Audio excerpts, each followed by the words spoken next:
Hello everyone. आ जाओ life cycle of Plasmodium को जल्दी से ख़त्म करते हैं। तो सबसे पहले स्पोरोजोइट होता है। स्पोरोजोइट जो कि मॉस्किटो की सलेवरी ग्लैंड में होता है, जो कि हमें बाइट करता है। तो वो स्पोरोजोइट वहाँ से हमारी ब्लड में चला जाता है, और ये ब्लड में जाकर के ना, इसको चैन नहीं, ये ब्लड में टिकता नहीं है।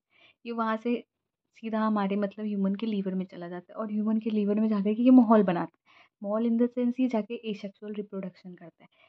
फिर वहाँ पे ये एसेक्सुअल रिप्रोडक्शन करने के बाद वहाँ पे भी उसको चैन नहीं, वो वापस से ह्यूमन के आरबीसी में चला जाता है।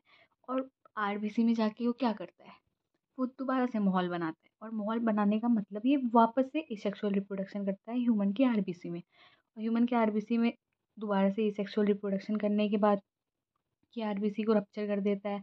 जब आरबीसी रप्चर होती है तो वहाँ से एक केमिकल रिलीज होता है जिसको हम लोग हीमोजोइन बोलते हैं, जो कि कॉज करती है चिल्स और फीवर। जो उसके बाद मतलब अब ह्यूमन आरबीसी के अंदर जो गैमेटोफाइट बनता है, जब ह्यूमन आरबीसी को ये रप्चर कर देता है, ये केमिकल रिलीज होने के बाद उसके अंदर एक गैमेटोफाइट बनता है। इसको वापस से दूसरा मच्छर आकर के काटता है, मतलब एक मच्छर नहीं काटेगा, दोबारा से मच्छर काटेगा आपको।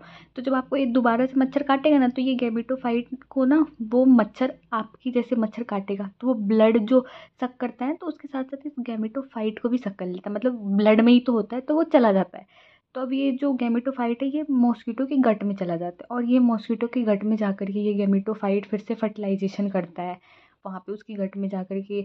और फिर यहाँ से स्पोरोजोइट डेवलप होके उसकी सैलिवरी ग्लैंड में चला जाता है। तो जैसे सैलिवरी ग्लैंड में चला जाता है तो ये स्पोरोजोइट फिर उसकी सैलिवरी ग्लैंड में गया, तो अब वो जिसको बाइट करेगा तो फिर उसको बीमारियाँ होंगी। तो फिर ये वैसे ही ये साइकिल पूरी पूरी चलती रहती है। जैसे मैं इसमें से आपको पढ़े बताती हूँ। स्पोरोजोइट इन मॉस्किटो सलेवरी ग्लैंड, फिर यहाँ से वो बाइट किया, स्पोरोजोइट गोज इन ब्लड, फिर यहाँ पे से वो सीधे ह्यूमन के लीवर में चला गया। ह्यूमन के लीवर में जाने के बाद फिर वो ह्यूमन आरबीसी में चला गया, यहाँ पे सेक्सुअल रिप्रोडक्शन किया। फिर ह्यूमन आरबीसी में चला गया, वहाँ पे भी सेक्सुअल रिप्रोडक्शन किया। फिर यहाँ से आरबीसी को रप्चर करके केमिकल रिलीज कराया हिमोजोइन, जो कि कॉज किया चिल्स और फीवर। फिर यहाँ से गैमेटोफाइट बना, ये गैमेटोफाइट फिर से मॉस्किटो के गट में चला गया, मॉस्किटो के गट्स में गैमेट्स बनाया। फिर यहाँ पे मतलब मॉस्किटो की ये गैमेटोफाइट फिर मॉस्किटो गट में पहले गैमेट बनाया, फिर फर्टिलाइजेशन किया, फिर से उसकी सैलिवरी ग्लैंड में आ गया। तो अब जो भी मतलब अब उसकी सैलिवरी ग्लैंड में आ गया, तो वो जिसको भी बाइट करेगा तो वो उस स्पोरोजोइट उसकी मतलब उसके बॉडी में वो रिलीज कर देगा।